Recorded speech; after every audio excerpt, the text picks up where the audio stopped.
அனைவருக்கும் இனிய வணக்கங்கள். நான் உங்கள் விடிஆர். நாம் இந்த சீரீஸில் எம்டி கட்டம் மற்றும் சாரப்பெறாத கிரகங்களை பற்றி பார்த்துட்ருக்கோம். ஸோ பொதுவாக ஒருத்தரோட ஜாதகத்தில் எந்த கிரகத்துடைய சாரம் இல்லை அப்படின்னு முடிவு பண்ணுறதுக்கு முன்னாடி டிஎன்ஏ கர்ம பதிவு பெற்ற கிரகங்களுடைய நட்சத்திரத்துலேயும் கிரகம் இல்லையா அப்படின்னு பார்க்கணும். ஸோ நம்ம ரேண்டமாக பார்க்கும்போது இப்போ புதனுடைய நட்சத்திரத்தில் கிரகமே இல்லைன்னு நம்ம முடிவு பண்ணுவோம். ஆயில்யம், கேட்டை, ரேவதியில் கிரகமே இல்லைன்னு முடிவு பண்ணுவோம்.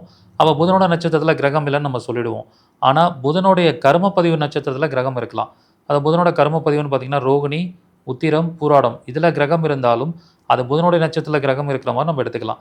ஸோ இப்போ இந்த ரெண்டு அமைப்பையும் செக் பண்ணணும். சாரம் பெறாத கிரகங்கள்னு பார்க்கணும், புதனுடைய சொந்த நட்சத்திரத்தில் கிரகம் இருக்கான்னு பார்க்கணும், புதனுடைய டிஎன்ஏ கர்மப்பதிவு பெற்ற நட்சத்திரலையும் கிரகம் இருக்கான்னு பார்க்கணும்.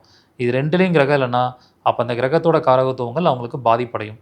ஸோ இதுக்கு பரிகாரம் அப்படின்னு பார்க்கும்போது புதனுடைய கர்மப்பதிவு நட்சத்திரத்துலையோ இல்லை சொந்த நட்சத்திரத்திலையோ கிரகம் இல்லைன்னா படிக்கக்கூடிய குழந்தைங்களுக்கு ஸ்கூல் ஃபீஸ்க்கு உதவி பண்ணுங்கள்.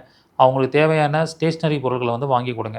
இது ஒரு சிறந்த பரிகாரமாக இருக்கும். அப்போ அதனுடைய புண்ணியம் அதிகரித்து உங்களுக்கு அதனால் வரக்கூடிய பாதிப்புகள் குறையும். ஸோ இதை பற்றி ஒரு வகுப்பாகவே எடுக்க போகிறேன்.